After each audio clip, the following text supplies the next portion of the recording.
Ladies and gentlemen, welcome back to the 100th episode of the March and Silva MMA show.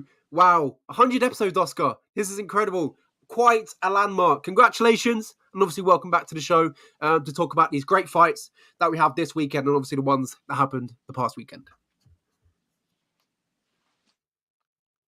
I was not here for all of the 100 episodes, but as soon as I hopped on around episode 7, I believe it was, we got the ball rolling, and I think we really found our way in the podcasting game. Absolutely. We've got a fantastic show today. UFC 291 obviously going down this weekend. A huge event. Very looking forward to it. Obviously we've got one title fight, but it kind of feels, in my opinion anyway, it kind of feels like we have two title fights because that co-main event is so good. I totally agree. They could have easily made that for the vacant title if they wanted to. It features two former champions, and Jan Blachowicz. I think you could have given him the fight with Magomed alive if you wanted to. So that's how close these guys are to the title. Of course, Jamal Hill vacated the title last week, and now you have Yuri Prohaska waiting on the winner of this weekend's light heavyweight co-main event, I believe.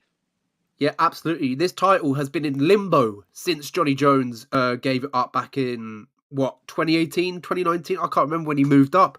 2020 maybe? He beat 2020. Gustafsson, and then he Yes. went up. So a long time ago. But yeah, it's been limbo. But I kind of like that feeling of how limbo it's been because we're getting new champions, new personalities in our face, in our TV screen. So I'm liking it, and I'm hoping that it's going to be a similar landscape with bantamweight, women's bantamweight now. So we're going to get these new stars and you need new personalities getting the chance at a belt and winning a belt.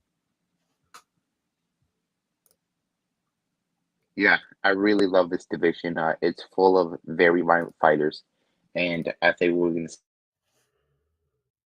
see the very thing we come to expect when it comes to the BMF title is straight up violence, and that's what we're going to get.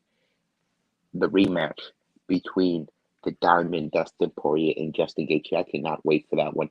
But before we get to that preview, we have to talk UFC London, Aspinall versus Ty Burra. And last week when we previewed this, we did not know that you were going to be in the building for the event, but you were able to secure those last minute tickets. And how did you find the event to be? How was your experience at the event? Obviously, it's always great to go to a UFC event, any sort of MMA event. It's always great to witness the fights live. You have that different atmosphere when it's live. It's a different feeling, tension, should I say? It's good. I kind of like that feeling. But I'm going to be brutally honest. I think the fights were absolutely atrocious. I think some of the prelims were shocking, terrible. But I think that also comes with of how blessed maybe the English fans, like myself, have been in the past because we've had such great fights come to London. Look at our last few headliners. Obviously, Edwards versus Usman for the belt. We had Justin Gaethje versus Rafael Fiziev in the co-main event, for God's sake. So I think that also plays a part in it. Maybe we've been too treated enough and we're not taking it for granted. But I did feel like the fights were a little bit lackluster.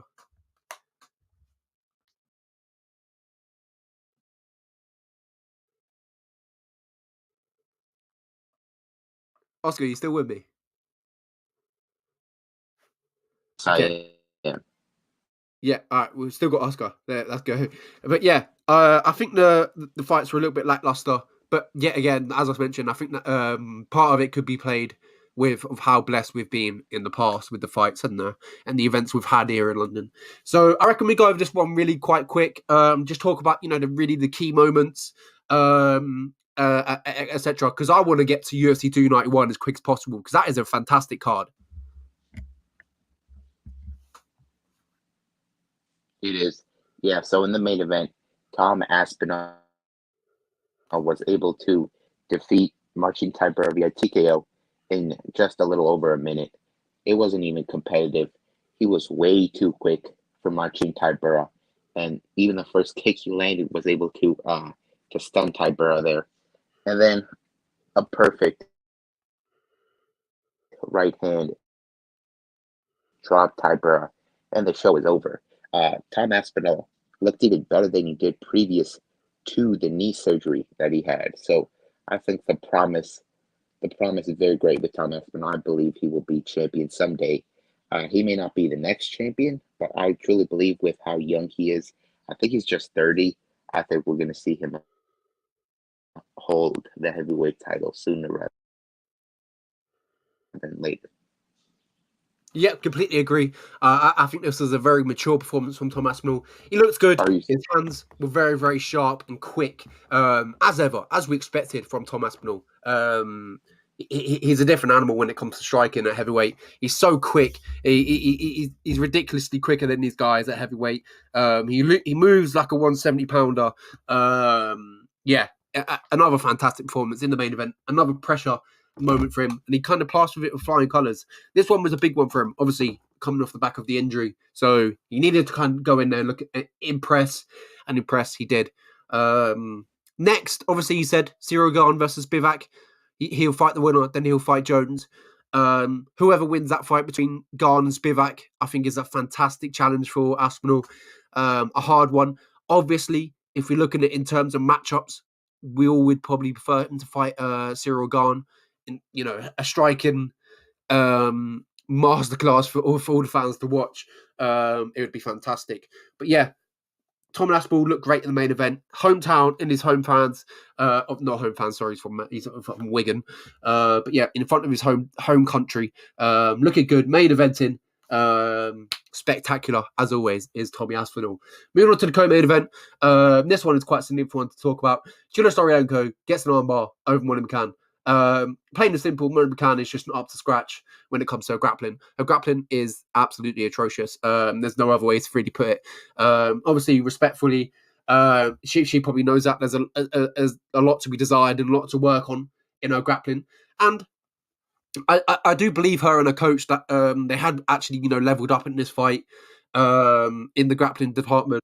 But you just can't play games with Julia Storienko when it comes to the ground game, especially when she is such an expert at that at the armbar. She's such an expert at the armbar. She knows his position through and through. You can't play games like that. Molly McCann needs to up her grappling. I heard she's moved down to 155, which she announced that. Yeah. To be honest, I think this is a really, really bad look for Molly McCann, and she really needs to bounce back. But Julia Storienko, she took the moment. She got the job done. She got the finish, so her stock is always going to go up. But she's still 2-5 in the UFC, so that's still ridiculously bad. Yeah, she's before this fight, she had only won 50% of her pro fights. Her record was 10-8 with two draws. So it's a very bad look for Molly McCann, which some people really thought that she was a title contender at one point, and the people that honestly hopped on the bandwagon after the the Patty Pimblett and Barstool hype, they got hopped on the bandwagon there. And it is wild that the UFC ever booked her against Aaron Blanchfield, who's probably the future champion of the division. Yeah, Molly McCann surely has got to work with some high-level jiu-jitsu players before her next fight, or she could find herself tapping once again. Absolutely. As we talked about, not a great look from Molly McCann. Interested to see what she does from here. She did announce that she is going down to 115 pounds to kind of fight girls her own size and stuff like that, which is a smart move. But moving forward, surely no one has any confidence in Molly McCann winning. Just doesn't make any sense. Moving on, the main card was kind of decent. Other than that, it was pretty lackluster. We had a few good prelim fights, but other than that, it was just the main card kind of ruled everything. Nathaniel Wood in an absolute barn burner with Andre Feely. Andre Feely absolutely testing Nathaniel Wood here. It was a fantastic scrap. Nathaniel Wood dishing it out, Andre Feely dishing it out. And we talked about this. Andre Feely isn't going to go down without a fight. He's tough as nails. He hits hard. He's got good wrestling. He's sharp. He's got good boxing as well. He was always going to give Nathaniel Wood a really, really good fight. But God, did he make Nathaniel Wood work for it? Yeah, this was a much harder fight for Nathaniel Wood than I anticipated. Andre Philly is not really known for his knockout power, but he was fighting a guy that was a former bantamweight, and he was really putting hands on him constantly. And whenever he was landing, it was hurting Nathaniel Wood. Nathaniel Wood, though, he got power him able to uh, bring back all the heat. And this was a very close fight in the end because in round 3 they were at a round apiece, and both guys did not want to get hurt again. So Nathaniel Wood ended up landing just the more impactful strikes.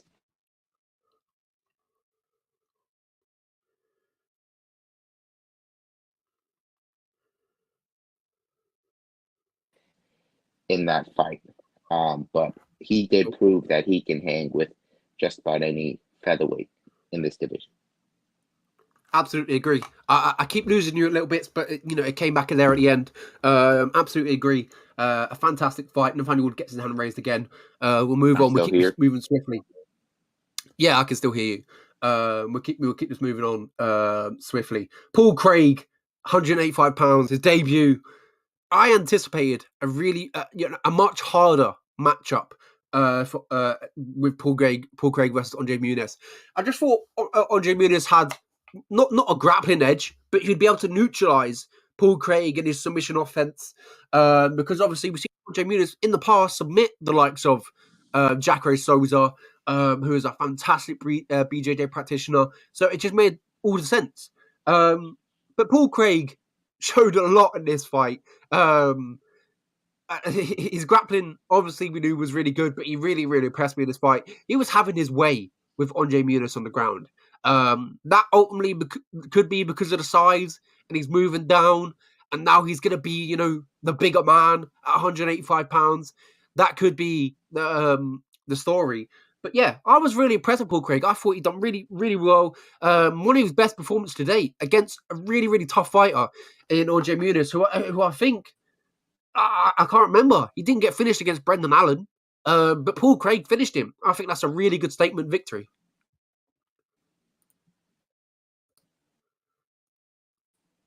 Oscar, do we have you back? Kind of seems we're having trouble with Oscar here. Oscar, are you back? I'm back. Okay. I was talking about Great. Paul Craig finishing Andre Muniz. Obviously, Brendan Allen finished him. I got that wrong.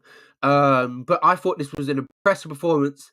He kind of showcased all his skills. His boxing was looking sharp as well. He's got his head kicks, his left high kick, and his body kick was looking good. But his grappling was supreme, and that surprised me a lot because how dominant he looked on the ground against Andre Muniz, who I talked about submitted someone like Jacare Souza. Yeah, it appears to me that Paul Craig is a serious weight bully at this division. Now, he says he put on 30 pounds after weigh-ins. So he's enormous in that cage. And very few guys are going to be able to match his size at middleweight. Paul Muniz with the ground and pound. I don't know if he gets that sweep, the sweep that won him the fight at light heavyweight. But nonetheless, you have to give Paul Craig all the credit in the world for improving himself after those 2 losses to Johnny Walker and Volkan Oezdemir. I agree that. And the current champion, Israel Adesanya, he definitely can tap him if it goes to the ground. So I really like what Paul Craig can do in this division moving forward. The guy's skill set is very advanced on the ground. And was once the guy we thought had the best jiu-jitsu in the division outside of Adolfo Vieira and he just handled him. So I'm very.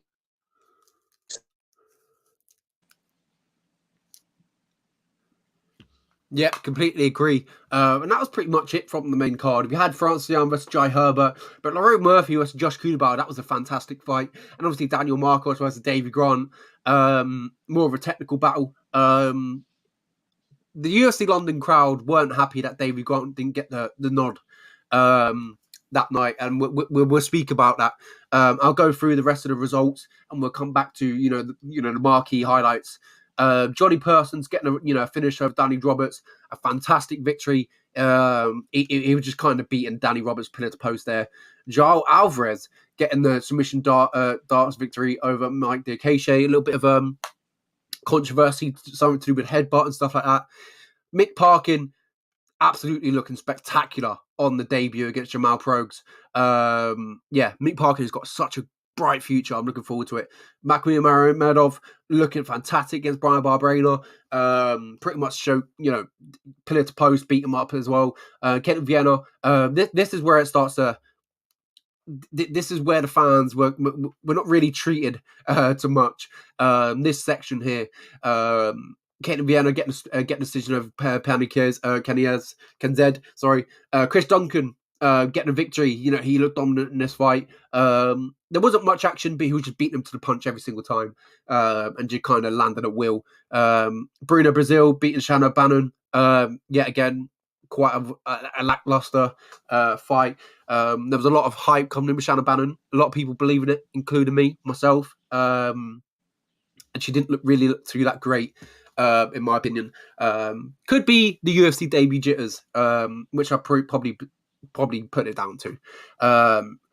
Jafel Filo looked absolutely spectacular. This guy almost submitted Mohamed Makayev, and he gets his submission victory in this fight. I think this guy is really underrated for 125 pounds at flyweight. I think he's got some really good skill.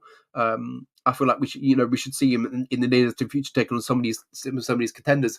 So, Oscar, talk about the rest of the fights below Francis Yarn versus Jai Herbert, Lerone Murphy. Talk to me about the other key moments that what kind of impressed you. I thought that Daniel Marcos did not deserve that win at all. I was under the belief that he had a good chance of winning if he would move forward and wing bombs. That's not. And he was landing almost nothing to the head. I believe that Davey Grant won every round. And somehow, some way, Daniel Marcos wins, and the hometown judges do not favor Davey Grant. I was floored to see that, and it's very sad to see that happen to Davey Grant, who in his last fight beat Rafael Silva, one of the greatest bantamweights of all time. Honestly, he probably shouldn't have taken the fight against Daniel Marcos, who only had one UFC win. And now I really think it drops him very low in the rankings after losing that one, which is a shame because Chito Vera.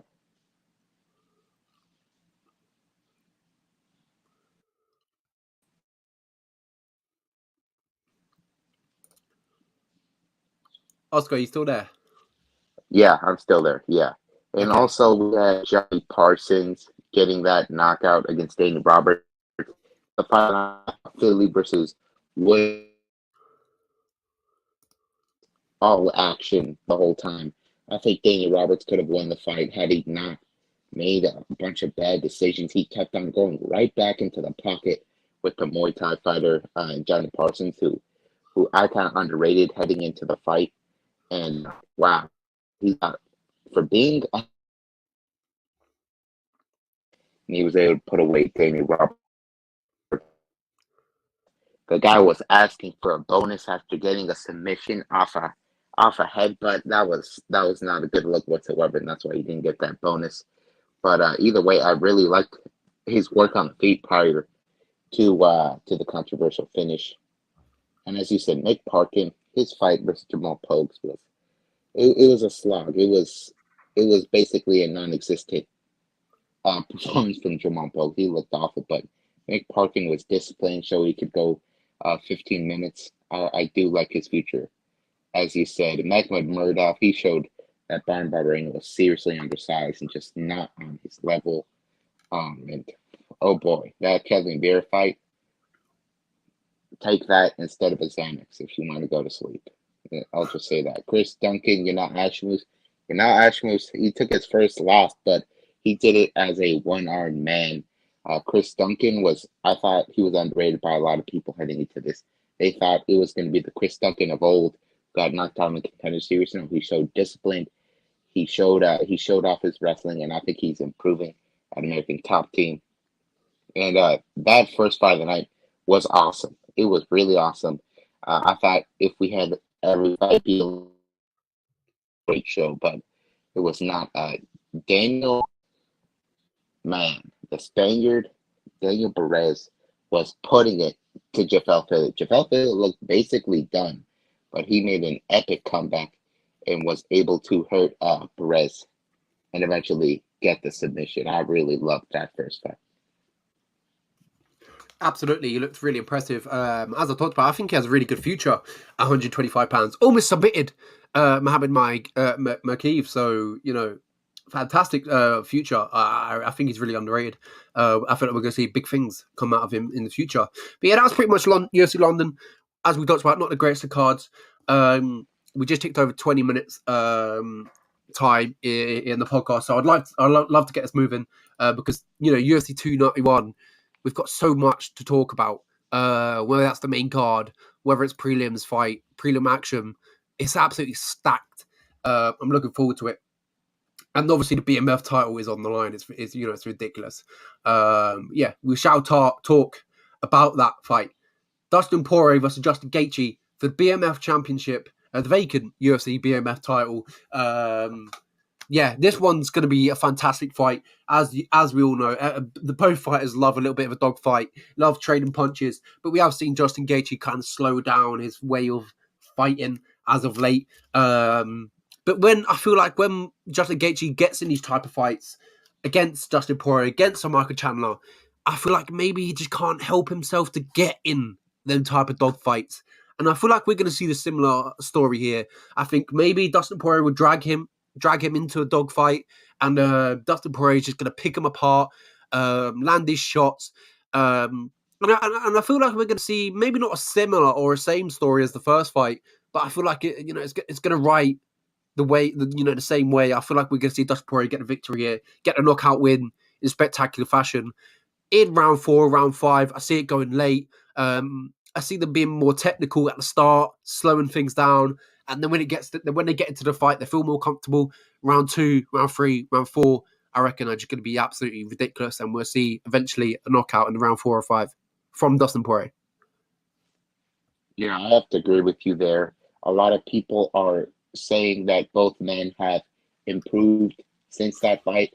I really feel that most of the improvements are on the Justin Gaethje side. After that fight, he may be the UFC's most a have a little more. He's been a little more defensively sound at times, and he does his last fight against Rafael Fiziev. He was not an underdog that picked against him on the show, thinking that maybe his durability wasn't. He did win that fight with his aggression and his leg kicks. Those leg kicks really did a number on Dustin Poirier's leg in that first fight. Dustin Poirier was walking on crutches for a while after that first fight.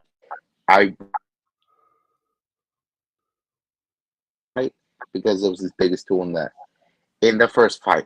But Dustin Poirier was able to secure that knockout win in the first fight by countering the leg kick with a perfect hook in round 4, and it put Gaethje on wobbly legs, and he was able to finish him. And ultimately, has absorbed,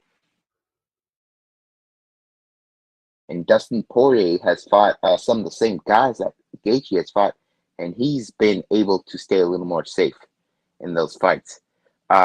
In the Michael Chandler fight, he did not get knocked down, and Justin Gaethje did not get knocked down either, but Man, he was almost put out there in multiple stages. Uh, I really think that the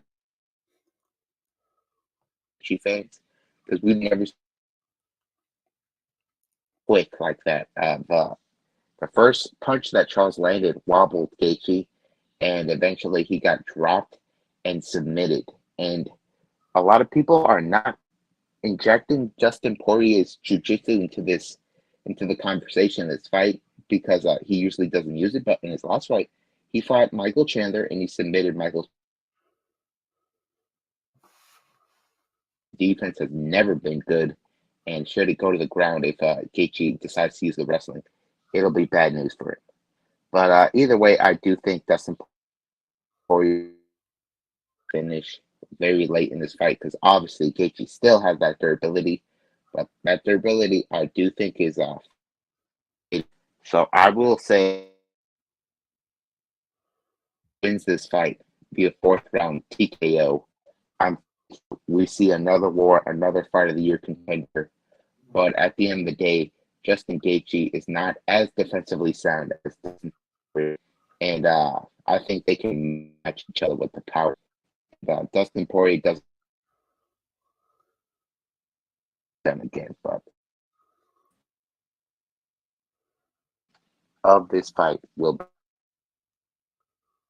the winner get awarded the BMF title from the former champion Jorge Masvidal, and I think we're all going to be satisfied at the end of the night.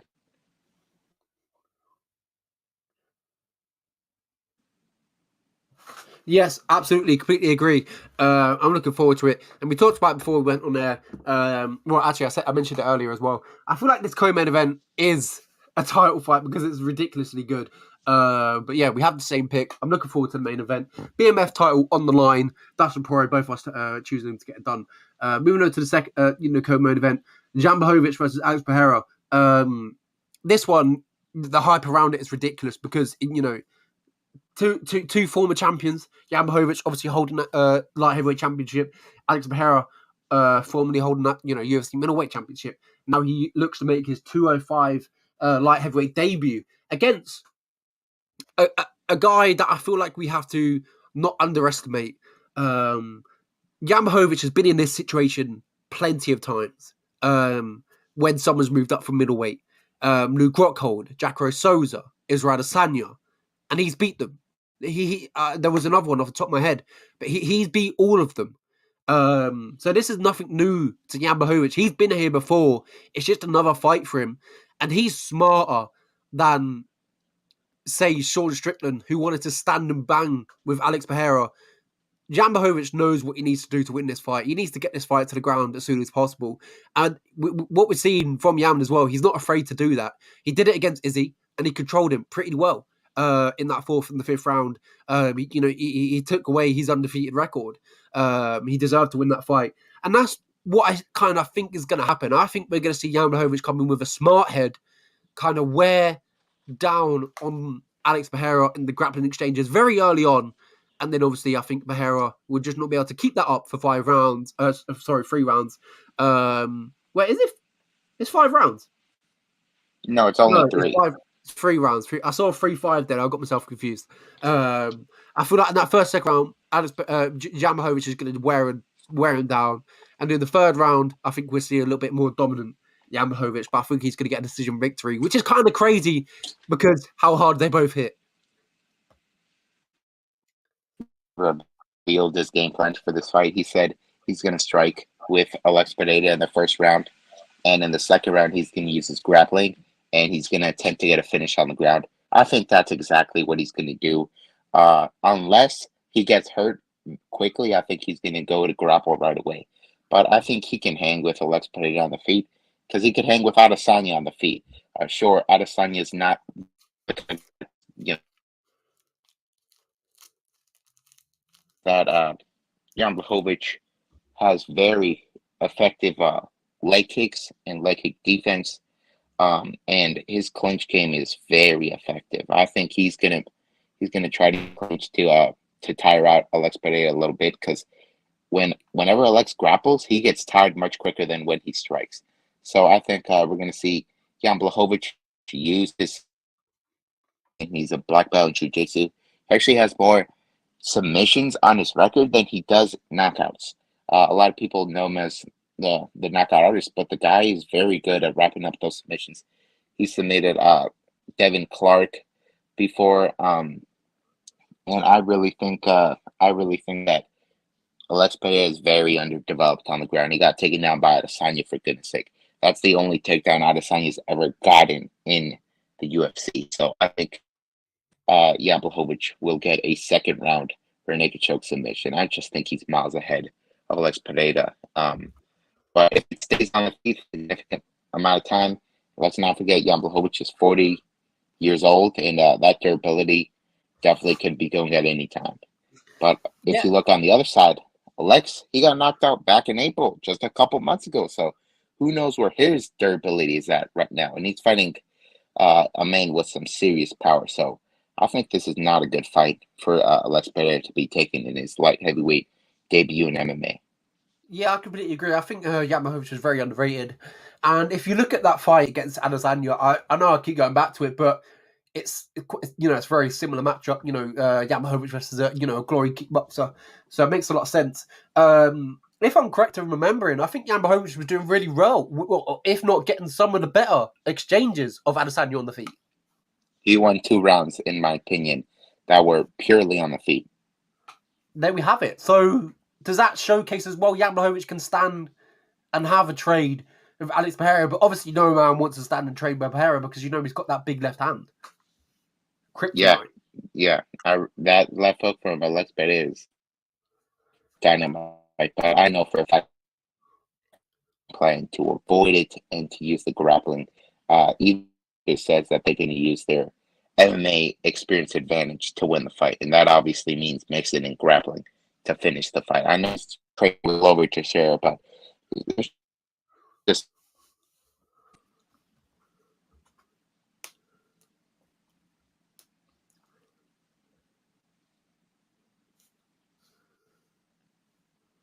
okay. We move on to the next fight at welterweight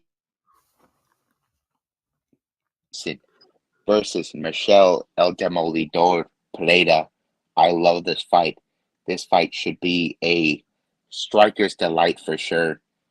Stephen Wonderboy Thompson has struggled against the grapplers.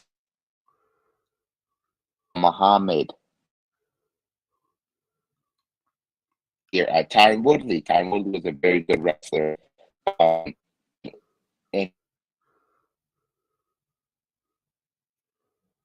he does very well. Kevin Holland, and essentially look very good doing it. Output consistently. Sure, he does get tagged here and there. Stephen Wonderboy Thompson is very reliable when it comes to pure striking battle. He's fighting guy Michelle Pereira, who's been on a winning streak as of late, but he still does slow down in round 3. Wonderboy Thompson does not. So right there, you got to give round 3 to Steve Wonderboy Thompson if it gets there, because he nearly put out Kevin Holland. Well, actually, he did finish Kevin Holland because Kevin Holland had a broken hand in round 4 in that fight of the year contender at the end of last year.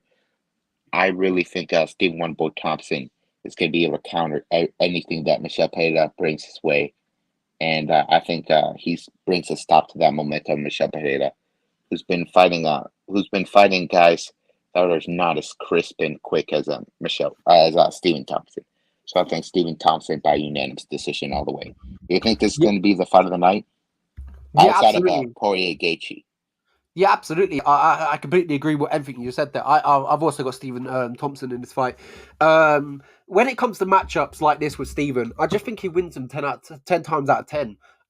He's so technical, so good on the feet. Other than the only way you beat him is if you have a flash knockout, like what happened when he fought Anthony Pettis. But when it comes to these striking exchanges, it's a purely striking matchup. Like I think Michelle Pereira is going to bring. I don't think he's going to look for the wrestling because ultimately I don't think he's really that good to kind of really trouble Stephen Thompson. But this is a fantastic matchup, I think, for Stephen Thompson, and I think he gets the job done. And I think maybe he makes it look easy and just picks him apart. And I also believe the winner of this fight also fights MVP in UFC. I would love to see that for sure. Michael Venom Page was so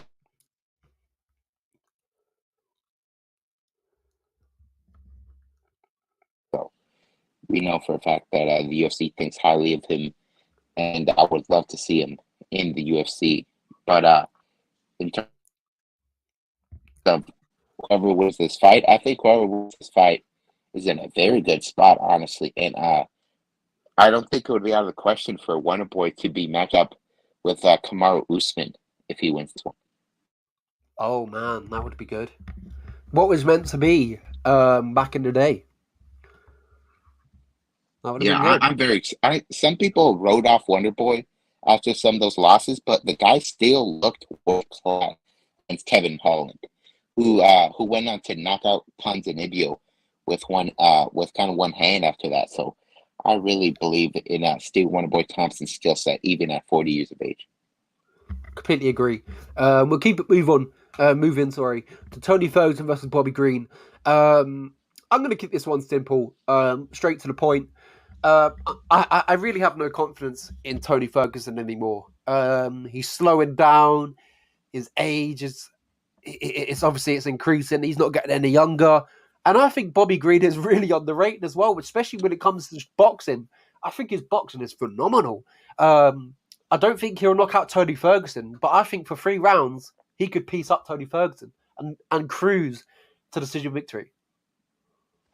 I couldn't agree with you more.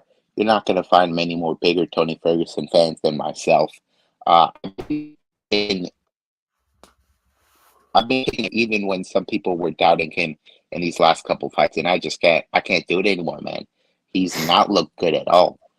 Sure, he had that knockdown against Michael Chandler, winning round one, but after that, he took one of the worst front kicks we've ever seen in the history of MMA, and he got flatline KO'd. I really think the damage he's been taking has hurt his confidence, and I really think he doesn't have much to offer at this point. In the Nate Diaz fight, Nate Diaz sensed no danger whatsoever. He was taking strolls around the octagon. He was taunting him, just walking away. Tony Ferguson was using the leg kicks a lot in that fight, and that shows you how limited his skill set is at this point. It's just not it's not going to work out for him in this fight. What Tony Ferguson used to do is he used to wear guys out and get the late submission or the late TKO for the most part. He can't do that against Bobby Green. Bobby Green is not only pretty durable, he's very good at his cardio is very good, his striking is very good, his reaction time is good. That cannot be said for Tony Ferguson in terms of the speed. So I think Tony Ferguson, but I think he dominates every single round and wins a unanimous decision.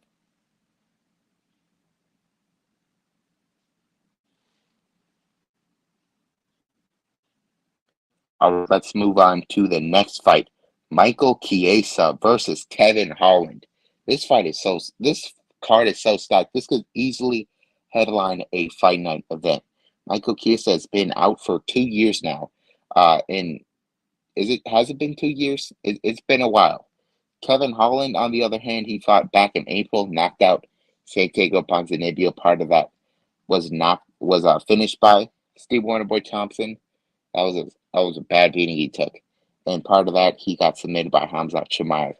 Before those losses, he did he was on a solid run against unranked competition, finishing all of them, letting them know that they're gonna have a hard time with him because he's a former middleweight who once won 5 fights in a calendar year back in 2020. Kevin Holland is a very talented striker, but let's be real, that takedown defense is just not high level, and it is high level on the Michael Chiesa side. Michael Chiesa has been able to have his way with some very high level grapplers in the UFC. He submitted Beneil Dariush. He dominated Rafael He dominated Neil Magny and Carlo Condit. His striking has been getting Sean Brady. He was the guy getting out wrestled there. So on the feet, he was the guy doing significant damage, almost finishing Sean Brady in round 3 of that fight. So I really like Michael as an underdog in this fight. I cannot believe he's the underdog. People know Kevin Holland has a big hole in his game in the wrestling. He got dominated by both Marvin Vettori and Derek Brunson. And even at welterweight, some of these guys are taking him down. Alex Cowboy Oliveira took him down.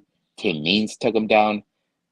This is not going to be a good fight for Kevin Holland fans. I think they're going to find themselves frustrated that he can't get up after he gets taken down.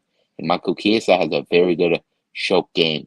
And Kevin Holland was easily submitted by Hamza Chimaev. So it would not surprise me if Michael Chiesa gets a submission. But I will pick Michael Chiesa to win by unanimous decision.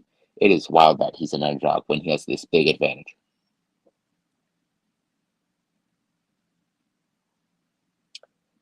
Lenny, you're muted. Oh my god, that's why you couldn't hear me. Oh, yeah, Jesus you were Christ. muted. 100 Wow. episodes in, Oscar, and we're still having this. Look at this. This is Hopefully by insanity. episode 200, we have it all down. Oh my god, that's so funny.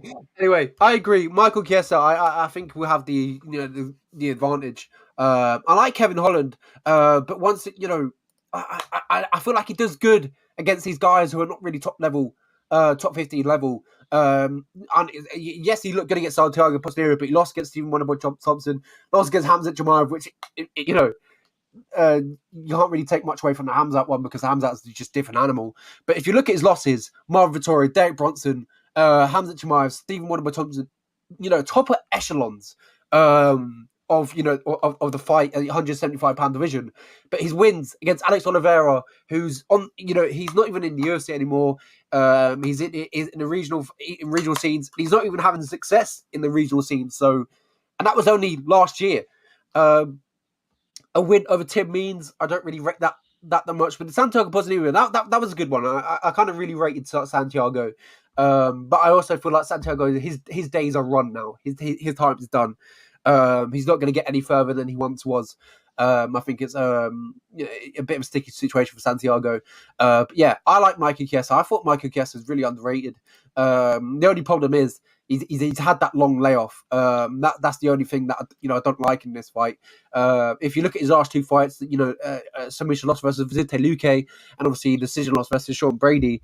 Other than that, he's looked really good. Neil Magny win, Rafael Dos Anjos win, Diego Sanchez win, Carlos Condit win.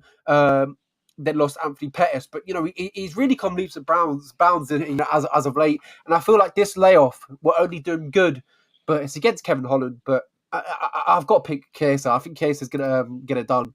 I feel like the submission will also be there, which is quite surprising. I just looked at Tapology. 23% of Tapology are picking Chiesa.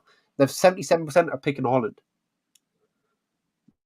Yeah, I really think people are overlooking Michael Chiesa, and I think that's a big mistake. As I said, he possesses the exact skill set you need to beat Kevin Holland.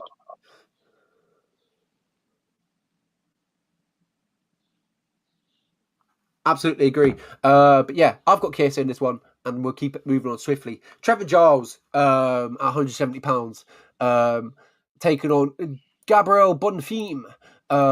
This one is going to be an absolute great fight. I'm looking forward to this one. Trevor Giles, as of late, he lost against Michael Morales, lost Dricus Duplessis, but bounced back with Lucas Koski, and obviously beat Brendan Parsons split decision in his last fight.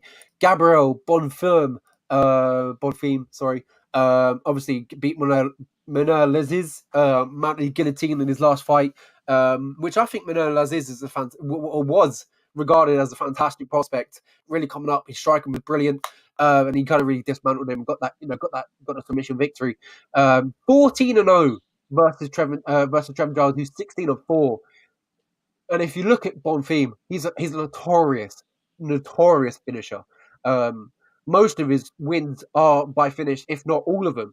If you look through his record, absolutely stacked with rear naked chokes, dash chokes, blue chokes, guillotine chokes. This guy is an absolute savage when it hits the mat. And you just got to look at the opposite of Giles. He's been knocked out twice. Obviously, he knocked out against Dricus DePissy. He did get something versus Jared Mershart back in the day. I thought Jared Mershart's actually quite good on the ground, so that one I don't want to really take too much away from. Zach Commons, he got something against Zach Commons. That one, that one takes a little bit of question mark for me. I just think Trevor Giles is going to get submitted by Bonfim. I think Bonfim is a fantastic prospect. I think we're looking at maybe a top 15, top 10 contender. 14-0, most of his wins by finishes. I think there's a lot to see from this guy, and I feel like we're going to see a really good run from him, etc. Coming from obviously starting with Trevor Giles this weekend. Yeah, Trevor Giles has had a very up and down UFC career. Was that win over Roman Delite, which is aged incredibly well. Delite is in the top 10 of the middleweight division right now. Just got himself booked with Derek Brunson, by the way. I really believe that this is a great spot for Bonfim to get himself a showcase by getting the finish in main event of the prelims. As you mentioned, Giles has been submitted before. If you remember that fight against James Krause, the third round, you better bet that this weight cut down to 170 has not helped his gas tank. He's looked very poor in these fights. He got knocked out by Michael Morales, and then against Louis Cosi, who was 0-1 in the UFC, doesn't even have 10 pro fights. He has a very close fight with him. Preston Parsons also is not the most high-level guy, and that fight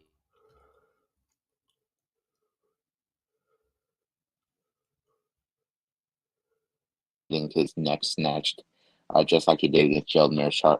I think that Bonfim has a very good future because he's well rounded. On the feet, I think he's probably going to be quicker than Trevin Giles, and he's got a better kicking game. And on the ground, as I mentioned, Bonfim, notorious finisher. He'll get the second round submission. Absolutely. And if we move on to the next one, we'll keep it swiftly moving. We've got 6 fights left. I reckon we speak about them in a quick manner.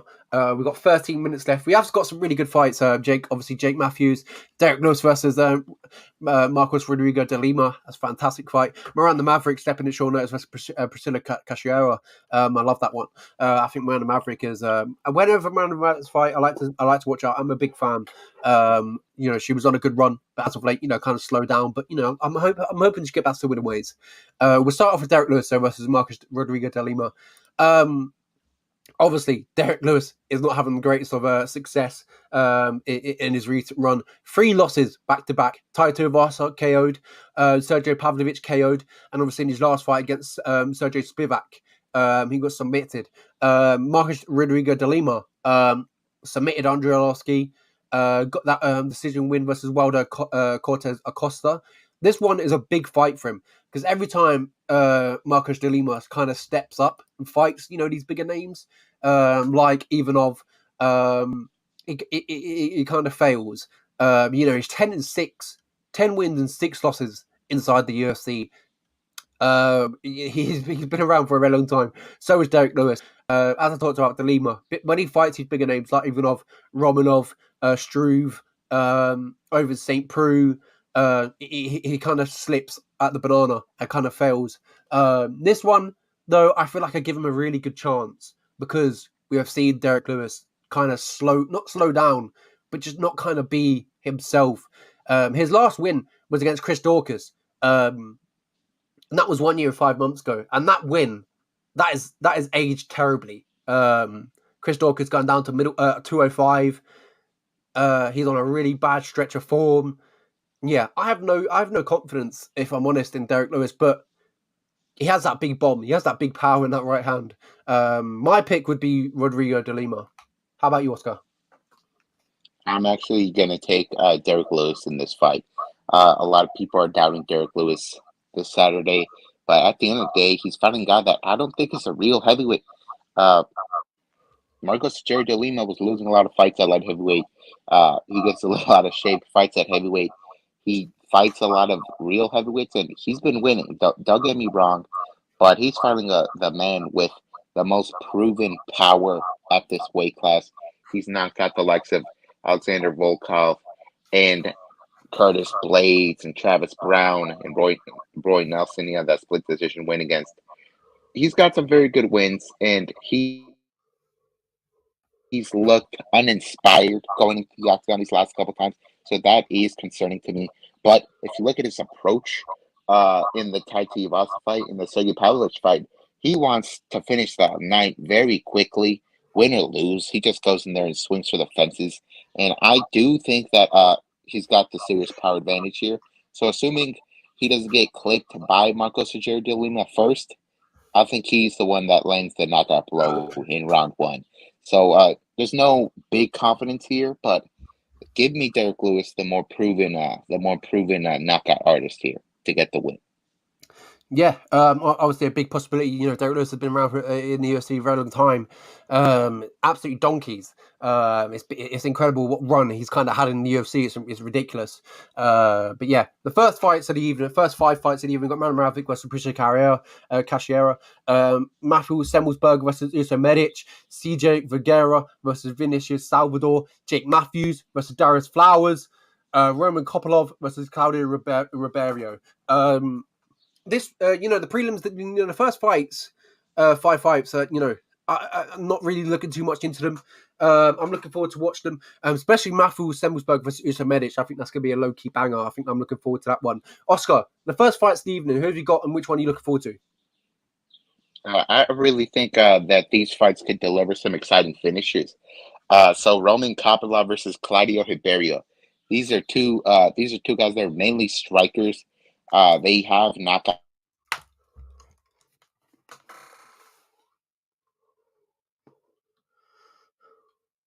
knocked out by Abdul Rasaka Hassan. He's fighting a guy in Roman Kopylov that is actually on a decent run after almost getting cut. He knocked out both Punahele Soriano and Alessio De Chirico. I think that he's got the cleaner, more technical striking than Claudio Ribeiro. Ribeiro reminds me a little bit of Michel Pereira. He likes to do unorthodox techniques.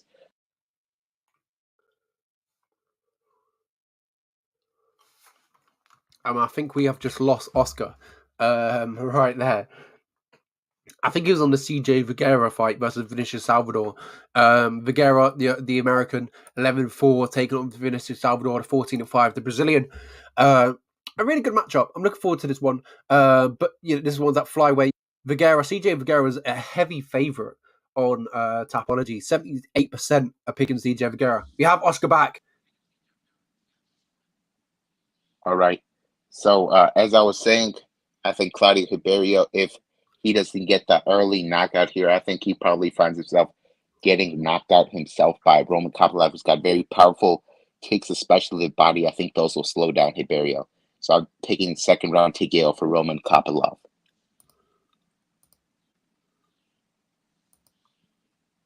Yeah, absolutely. And obviously, we talked about the other 4 fights. Jake Matthews returning against Darius Flowers. And obviously, CJ Vergara versus Vinicius Salvador. Matthew Semmelsberg versus Uso Medic. Miranda Maverick stepping at Sean Mertz versus Patricia Cashiera. The ones I'm looking forward to is obviously the first fight of the year, the Miranda Maverick versus Priscilla Cashiera, just because I really like Miranda Maverick. I like everything about her, how she's studying, getting a degree, still fighting. I think her story is quite inspirational. Matthew Semmelsberger as well. He's always he hits really hard. He's had these insane knockouts. Uso Medic as well. He's kind of had these these power knockouts in the past. Obviously, we saw his knockout against Omar Moraes. Alan Cruz, for example, he did lose against Jalen Turner. That's his only loss. But his Matthew Semmelsberger, he's been around the block as well. That was a really good fight. I'm looking forward to that one. The first 4 fights, Oscar, who have you got, and which one do you look forward to the most? Jake Matthews versus Darius Flowers is going to be a very fun fight. Darius Flowers is very explosive. He's got very good jiu-jitsu. and he will swing for the fences. But he's fighting a guy, Jake Matthews, who has a jiu-jitsu base of his own. And in the fight against Andre Fialho, he's shown that his striking is good. And sure, he did lose that fight against Matthew Semmelsberger, but that's Matthew Semmelsberger, who hits much harder than Darius Flowers. I think that Jake Matthews should be a big favorite in this fight. He's fighting a guy, Darius Flowers, who's not proven himself whatsoever. Even on the Contender Series, his opponent injured his own shoulder, and then he gets slammed. Some people thought the slam caused the finish there, but it was his own opponent injuring himself, attempting a submission. So I think Jake Matthews gets himself a unanimous decision win in that fight. I think he's he's fought a lot of more better guys, and a lot of people are down on him, and they shouldn't be after losing to Semmelsberger. Speaking of Semmelsberger, he's fighting to win any fight in the UFC because the competition he fought outside of the UFC was just not good at all. He is a very big welterweight. Usman used to be a lightweight. He's moving up. I think he's going to get discouraged by the power of Matthew Semmelsberger, who knocks down almost everybody he fights, win or lose. So I think Usman will bring a lot of flurries of strikes in the first round. But Semmelsberger has shown that he's very tough. Like he knocks out Usman cold. And part of that, we have CJ Vergara versus Vinicius Salvador, guys who have been in years. I think CJ Vergara has a very big on the kickboxing, but you take him to the ground, not much to offer, as we saw in his debut against Victor Altamirano. CJ Vergara almost got knocked out against Daniel Willicat Santos early in the year, but he's shown the ability to survive. He's very tough. So I think this is going to be another situation where we see early flurry from Vinicius Salvador, but I think CJ Vergara can tough this one out and win a decision. And then the first fight of the night, Miranda Maverick, she's got a much easier matchup this time in Priscilla Cachoeira against Jasmine Jasdavicius. Jasmine has a very solid wrestling game. Priscilla Cachoeira does not. She's going to get taken down. And she's shown poor submission defense in the past. She got submitted very easily by Jillian Robertson. I think Miranda Maverick is very solid if she gets on top. Uh, Offensive wrestling is not all that great as we saw against Jasmine Jasdavicius, but as we mentioned, Priscilla Cachoeira, not a very good grappler. On the feet, there is potential for Priscilla to bully Maverick if her confidence is not that high coming off that loss, but we've seen her fight Macy Barber and hold her own. So if we get a good version of Miranda Maverick, maybe more motivated coming off the loss, I think Miranda Maverick will dominate the fight and possibly get a submission late. In fact, I'll actually pick her to get a third round submission here and get her confidence back up after that unfortunate loss. Absolutely. So that's pretty much the whole card. I'm looking forward to it. Obviously, the first two fights are overshadowing of how great card it is. But we have some fantastic fights, top to bottom. Dustin Poirier, Justin Gaethje, Jan Blachowicz versus Alex Pereira, Stephen Wonderboy Thompson, Michelle Piera, Tony Ferguson, Bobby Green, Michelle Chiesa versus Kevin Holland. My God, Derek Lewis versus Marcos Rodriguez de Lima. Jolly gosh, in the words of Lenny Mark, absolutely fantastic. Oscar, I'm really looking forward to it. Obviously, this is kind of the parting message to the fans. Which fight are you most looking forward to the most? The main event is an easy answer, but I'll actually say that Stephen Wonderboy Thompson Has to be, yeah. is going to be an absolute joy to watch. It's going to be a joy to watch. This, for me, is a better card than International Fight Week. This is an awesome card. So I think this is 100% worth whatever the pay-per-view fee is. These guys are going to give you your money's worth. And at the end of the night, we'll have a new BMF champion. Completely agree. I'm really looking forward to it. It's a fantastic main card, main event, co-main event. The prelims are good. Yeah, this one is absolutely stacked. We're gonna have a great night for sure. And obviously, we're gonna have Joe Rogan back on commentary with John Anik and I presume maybe Daniel Cormier. I Yes. don't know whether that's been announced or not, but I Yeah, presume that's that will be. confirmed. That's There confirmed. we go. John Anik, Joe Rogan, John Anik back in the booth.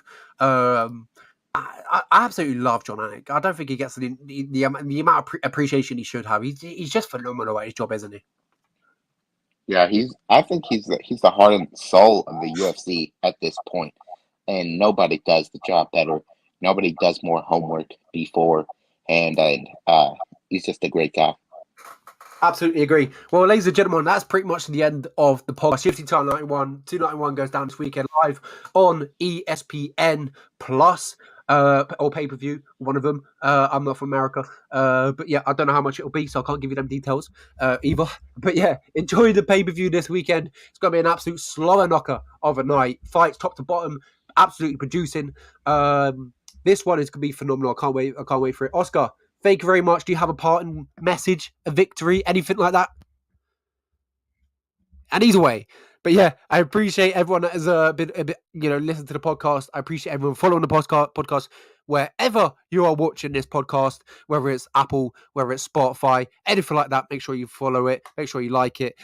Give us a rating or anything like that. And if you're watching it on YouTube, make sure you like, subscribe. And Oscar's back to do his parting message. Make sure to enjoy UFC 291 and then join us for next week. We will preview UFC Nashville, Sandhagen versus Font. Absolutely. Thank you very much, ladies and gentlemen. Oscar, thank you very much. We'll catch you all next week. Thank you very much. See you and very goodbye. Enjoy the fights.